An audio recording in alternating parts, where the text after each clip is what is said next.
1950 চনত টিয়াপুখুৰী প্ৰাথমিক বিদ্যালয়খন স্থাপিত হৈছিল আৰু লগত টিয়াপুখুৰী ৰশ্মিৰা সংঘ 50 বছৰীয়া আজি অনুষ্ঠান প্লেটিনাম অনুষ্ঠান টিয়াপুখুৰী LP স্কুল। এই অনুষ্ঠানখন টিয়াপুখুৰী গাঁওবাসী ৰাইজে এই অঞ্চলবাসী ৰাইজে খুব সুন্দৰ পৰিকল্পনাৰে তেখেতসকলে অনুষ্ঠানখন উদযাপন কৰিছে। যোৱা 15, 16, 17, 18 তাৰিখ আজি 17 তাৰিখ হ'ল। আজি 17 তাৰিখৰ কাৰ্যসূচীত যিসকল ছাত্ৰ ছাত্ৰী 1950 চনৰ পৰা ছাত্ৰ ছাত্ৰী প্ৰাক্তন ছাত্ৰ 1950 চনৰ ছাত্ৰ ছাত্ৰী কিন্তু তাৰপিছত 11 বছৰ পিছত ছাত্ৰ পাইছোঁ ভৱক চন্দ্ৰ বৰদেৱক। যথেষ্ট ছাত্ৰ ছাত্ৰী পাইছোঁ। তেখেতসকলে আজি আহিছে সহযোগ কৰিছে। হিচাপ এটা হৈছে মই দেখিলোঁ তেওঁলোক অঞ্চলৰ ৰাইজে এইটো যে মহাৰ ৰজক জয়ন্তী এই অনুষ্ঠানৰ যোগেদি তেওঁলোকে যথেষ্ট এটা খুব গুৰুত্বপূৰ্ণ অনুষ্ঠান উদযাপন কৰিছে। কাৰণ ছাত্ৰ ছাত্ৰী বাহিৰত যিবিলাক আছে তেওঁলোকে সকলো আহিছে আৰু বৰ্তমান তেওঁলোকৰ যি অতীতৰ যিটো শৈক্ষিক পৰিৱেশৰ আজিলৈকে তেওঁলোক যথেষ্ট এটা সুন্দৰ পৰিৱেশ সৃষ্টি কৰিব পাৰিছে আৰু এই অনুষ্ঠানখনৰ যোগেদি এই অঞ্চলৰ ৰাইজক এটা বাৰ্তা দিব পাৰিছে। মই জনাত এই গোটেই টিয়াপুখুৰী এলেকাধীন অঞ্চলৰ প্ৰতিবেশী অঞ্চলবিলাক ইয়াৰ ওচৰত 1939 চনৰ স্কুল আছে, তেওঁলোকে কিন্তু এই প্লেটিনাম পাতিব পৰা নাই। কিন্তু এই টিয়াপুখুৰী 1950 চনত স্থাপন কৰি তেওঁলোকে আজিৰ যি কাৰ্যসূচী সুন্দৰভাৱে ইয়াৰ পৰা এটা বাৰ্তা দিব পাৰিছে আৰু ইয়াৰ পৰা এই আমাৰ নতুন জেনেৰেশ্যনবিলাকে বৰ্তমান যিসকল নতুন জেনেৰেশ্যন নতুন প্ৰজন্ম নৱপ্ৰজন্ম তেওঁলোকে ইয়াৰ পৰা এটা শিক্ষা লাভ কৰিছে। ইয়াৰ পৰা শিক্ষা লাভ এইটোৱে কৰিছে যে যিসকল আলহী অতিথি আহিছে তেওঁলোকে সুন্দৰ সুন্দৰ ইতিমধ্যে পৰামৰ্শ দিছে। শিক্ষকসকল আহিছে, আজিৰ পৰা 16জনকৈ শিক্ষক প্ৰাক্তন শিক্ষক আহিছে, কেইবাগৰাকীও স্বৰ্গত হৈছে। তেওঁলোকে ইয়াত দেখি আপ্লুত হৈছে।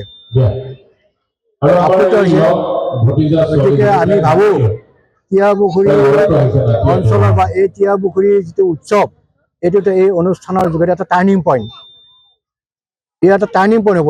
এইটো সেইকাৰণে ময়ো মোৰ নিজৰ বক্তব্যত কৈছোঁ টিয়াপুখুৰী আজি অঞ্চলত এই অনুষ্ঠানখন টাৰ্ণিং পইণ্ট হ'ব। নিশ্চয় ইয়াৰ পৰা এটা উৎসৱ হ'ব আৰু সেইটো লক্ষ্য ৰাখি এই অনুষ্ঠানবিলাক উদযাপন কৰা হয়। যিহেতুকে 75 বছৰীয়া অনুষ্ঠান এটা বহুত দীঘলীয়া আৰু 25 বছৰৰ পিছত আকৌ শতাব্দী হ'ব, বহুত দীঘলীয়া 75 বছৰ। এই 75 বছৰৰ কাৰ্যসূচী 4 দিনীয়া কাৰ্যসূচী এখেতসকলে বহু কষ্টৰে সাফল্যমণ্ডিত কৰিছে। মই আশা ৰাখোঁ এই টিয়াপুখুৰী গাঁওখন এটা এই অঞ্চলৰ টিয়াপুখুৰী বৃহত্তৰ অঞ্চল এই অঞ্চলত এটা আদৰ্শ হওক, পথ প্ৰদৰ্শক হওক। প্ৰগ্ৰেম মই প্ৰথমতে ডক্টৰ হিমন্ত বিশ্ব শৰ্মা ডাঙৰীয়া অসমৰ জনপ্ৰিয় মুখ্যমন্ত্ৰী তেখেতক মই চেলুট দিছোঁ। কাৰণ দেৰিকৈ হ'লেও এই যিটো নেকি এতিয়া বড়োসকলৰ অতি মানে নেশ্যনেল ডেন্স বাগৰুম্বা, এই বাগৰুম্বা সৰু সজাই অনুষ্ঠিত কৰি আজি ভাৰতৰ জনপ্ৰিয় মুখ্যমন্ত্ৰী প্ৰধানমন্ত্ৰী তেখেতৰ সাক্ষাতত 10,240 জন শিল্পীয়ে ইয়াত কি কৰিব সুন্দৰ বাগৰুম্বা প্ৰদৰ্শন কৰিব নৃত্য আৰু এই বাগৰুম্বা প্ৰদৰ্শনৰ যোগেদি এটা বিশ্ব ৰেকৰ্ড হ'ব, এটা গিনিছ বুকত ৰেকৰ্ড হ'ব। এইটো আমাৰ কাৰণে গৌৰৱৰ কথা, অসমবাসীৰ কাৰণে গৌৰৱৰ কথা। আৰু এই অনুষ্ঠানখন যদিও মানে বহু শিল্পী যাব নোৱাৰিলে তালৈকে, তথাপিও যিহেতু মই এটা পৰামৰ্শ দিছিলোঁ পাৰিলে এখন আনি স্কিল এটা আনি দেখুৱাই দিয়ক। মই কমিটিক অনুৰোধ কৰিছিলোঁ। যাই হওক, আজি শিল্পী দিৱস, যিগৰাকী শিল্পী সমন্বয় জ্যোতিপ্ৰসাদ আগৰৱালাৰ আজি তেওঁৰ জন্ম দিৱস, তাত এইখন অনুষ্ঠান আজি তৃতীয় দিন Tiapukhuri platinum LP school, Tiapukhuri LP school আৰু গুৱাহাটীত চলি আছে যে মেগা বাগৰুম্বা। মেগা বাগৰুম্বা তাৰ কাৰণে আমাৰ সৌভাগ্য এটা, কাৰণ এই যিটো বড়ো জাতি বহুত ত্যাগৰ বিনিময়ত আজি এইখিনি আগবাঢ়িছে। তাত নিশ্চয় চৰকাৰীভাৱে সহযোগ আছে, কেন্দ্ৰীয় চৰকাৰে ইয়াত সহযোগ কৰিছে, অসম চৰকাৰে বিশেষকৈ ডক্টৰ হিমন্ত বিশ্ব শৰ্মা ডাঙৰীয়াই যদিও 3 নম্বৰত যদিও এই অনুষ্ঠানখন পাতিলে তথাপিও তেওঁলোকে এটা আমাক সুবিধা দিছে। এইটো এটা আমাৰ কাৰণে এটা গৌৰৱৰ বিষয়। মই আশা ৰাখোঁ যে এই বাগৰুম্বা হওক গুৱাহাটীত, গতিকে আমি ভৱিষ্যতে বাগৰুম্বাৰ উত্তৰটো নিশ্চয় কামনা কৰিম।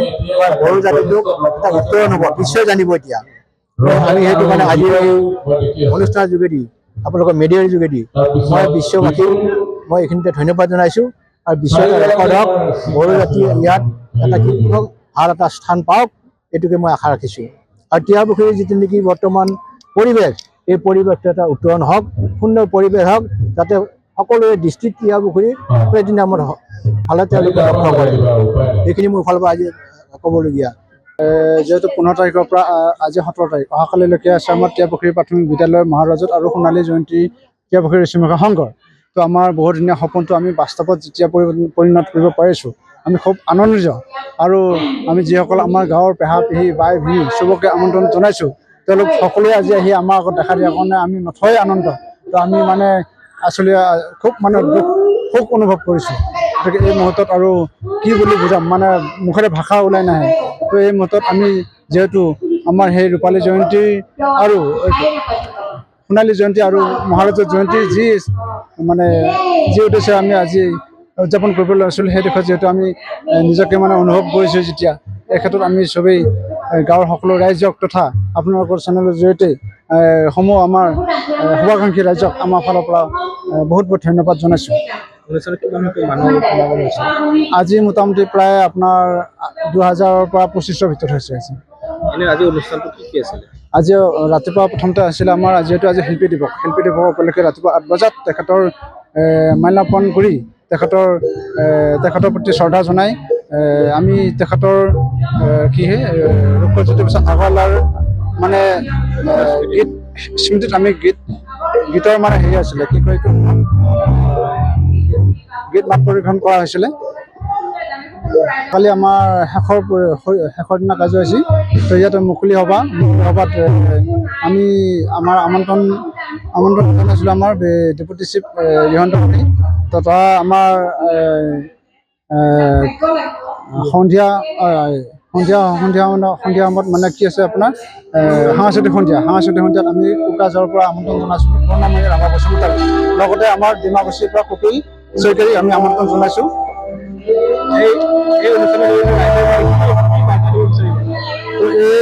এইটো অনুষ্ঠানৰ জৰিয়তে মানে এইটোৱে বাৰ্তা জনাব পাৰিছোঁ যে আমি যে আমাৰ গাঁৱৰ চবেই সমিলমিলভাৱে সকলোৱে সহযোগ যিটো আমি প্ৰদৰ্শন কৰিব সহযোগত আমি অনুষ্ঠানটো প্ৰদৰ্শন কৰি এইটোৱে জনাব বিচাৰিছোঁ যে আচলতে আমাৰ যিটো মিলাপ্ৰীতি ভাতৃভাৱ, এইটো আমি মানে আমাৰ মাজত আছে, গতিকে আমি দেখাব পাৰিছোঁ।